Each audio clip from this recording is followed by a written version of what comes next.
convidado Wilson Dunge, da Administração Geral Tributária. Muito boa noite. Muito obrigado por ter vindo ao Jornal da Zimpo.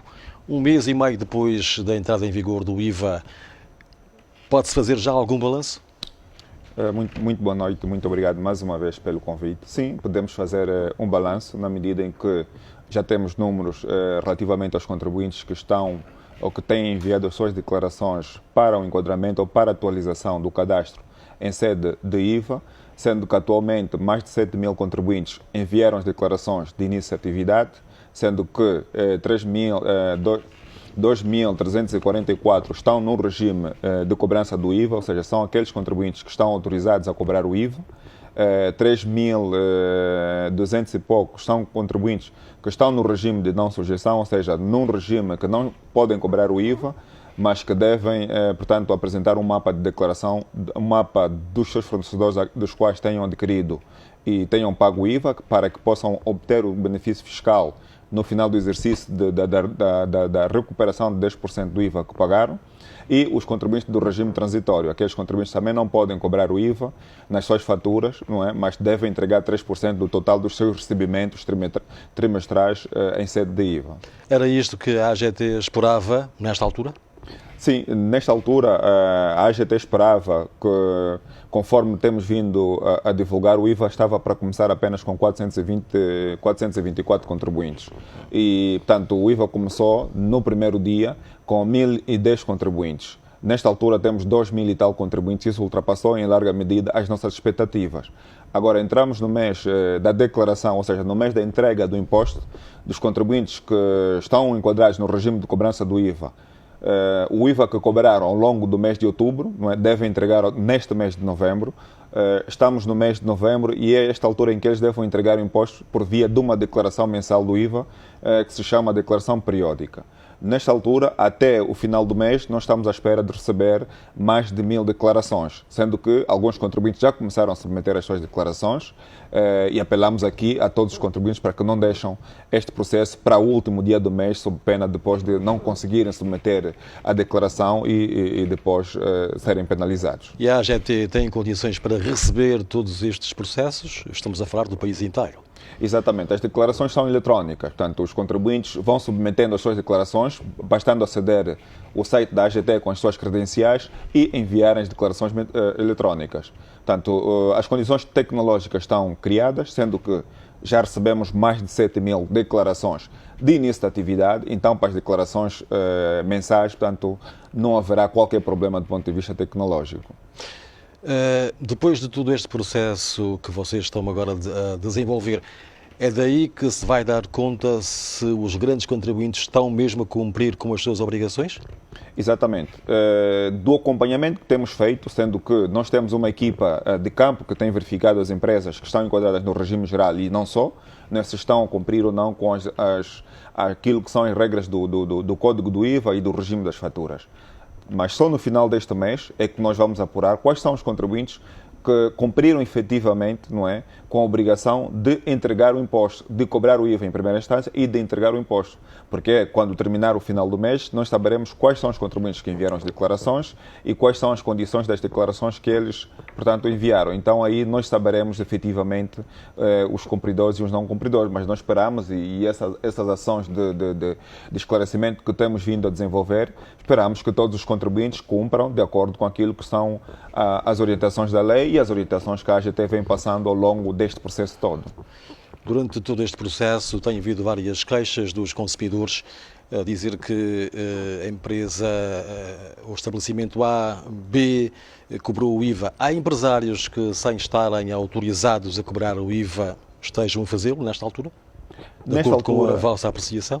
De acordo com a nossa apreciação, nesta altura já não se verifica. De acordo com aquilo que nós temos constatado exatamente nas nossas visitas. Portanto, no princípio aconteceu, alguns por desconhecimento, outros por má fé, mas nós verificamos que esta situação já não tem ocorrido.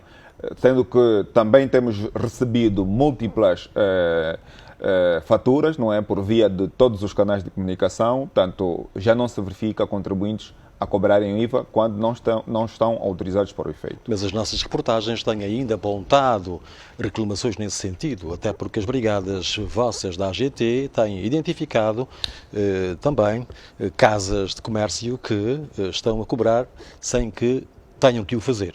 Certo. Naquelas situações, tendo em conta que os contribuintes que já foram visitados e foram detectados no princípio que estavam a proceder de forma errada, foram orientados a corrigir o problema e não corrigiram, aí tanto teve que se aplicar a mão pesada da lei.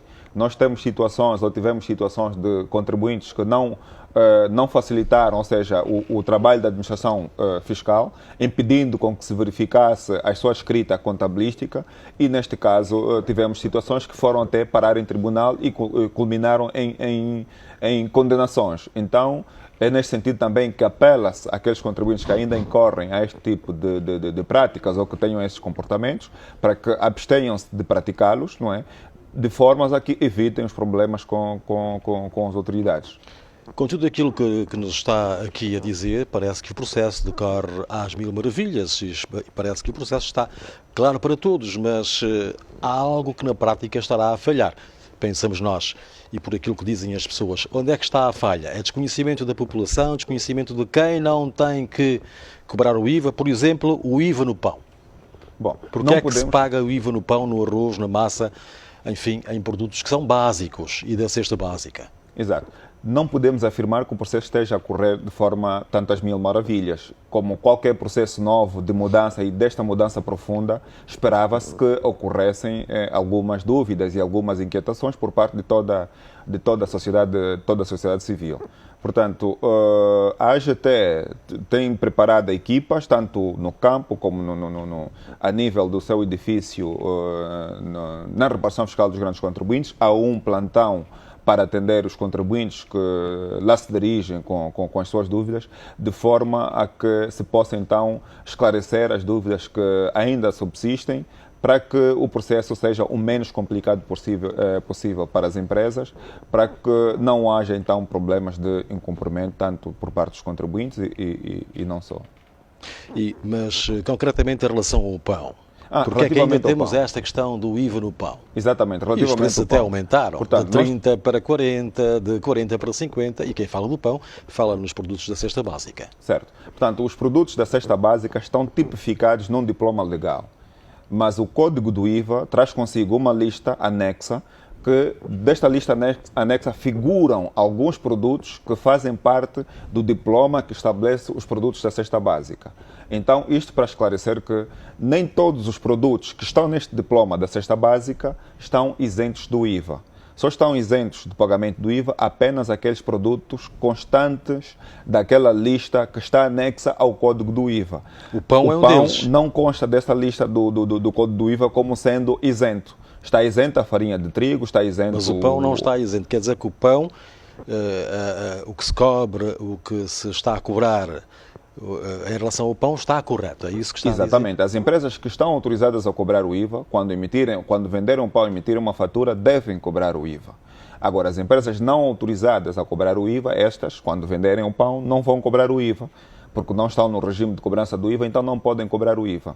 Agora, a farinha de trigo, o arroz, o açúcar e outros bens que constam desta lista estão isentos, então não pagam IVA, mas o pão não está isento, paga sim senhor. O arroz paga também? O arroz está isento, o óleo está isento, tanto o feijão está isento, a farinha de milho, a farinha de bombom, a farinha de trigo estão isentos. E os produtos derivados do petróleo, não é? Que perspectiva é que a AGT tem para os próximos tempos? Até ao fim do ano, por exemplo, em relação à cobrança do imposto de valor acrescentado, o IVA. Portanto, o IVA é um imposto que tem toda uma estrutura que vai permitir ajudar não só organizar a máquina fiscal, do ponto de vista de permitir à administração fiscal ter um controle, ter uma visibilidade daquilo que são as operações que os agentes econômicos realizam na economia, para saber se efetivamente Portanto, os factos, o imposto que daí resultam e se de facto estão a ser declarados e entregues ao Estado, isto vai permitir também ajudar a formalizar a economia a médio e longo prazo. Na medida em que aquelas empresas que vendem, emitem faturas e não tinham qualquer relação com a Administração Geral Tributária ou não prestavam qualquer informação à Administração Geral Tributária, agora serão os seus clientes que vão informar a Administração Geral Tributária. Isso vai permitir, naturalmente, eliminar, por exemplo, a concorrência desleal, porque existem empresas a terem grandes rendimentos e se não estiverem a ser captadas pelo sistema fiscal, vão ter a ter um lucro que lhes coloca em situação de concorrência privilegiada em relação àqueles que efetivamente declaram seus impostos e pagam seus impostos de forma regular. Então, o processo está montado de forma que a médio e longo prazo nós tenhamos aqui um sistema fiscal muito mais organizado e uma economia também muito mais formalizada. Nesta altura estamos a chegar ao fim do ano, a inflação está aí, está também a desvalorização da moeda e está o IVA. Como é que se encontram os limites no meio de tudo isto? Porque os preços sobem e o cidadão depois está baralhado e não sabe como vai fazer da sua vida. Bom, é justamente por causa deste fenómeno e em alguns casos nós verificamos que houve uma subida injustificada do nível de preços a nível da economia. Portanto, nós verificamos que os preços têm vindo a subir e subiram ainda mais quando no primeiro dia entrou o IVA.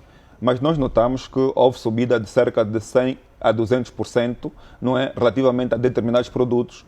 E justifica-se e fundamenta-se que esta subida está relacionada ao IVA. Mas nós temos que analisar o contexto econômico que o país vive, não é? E verificamos o porquê é que os preços estão a subir.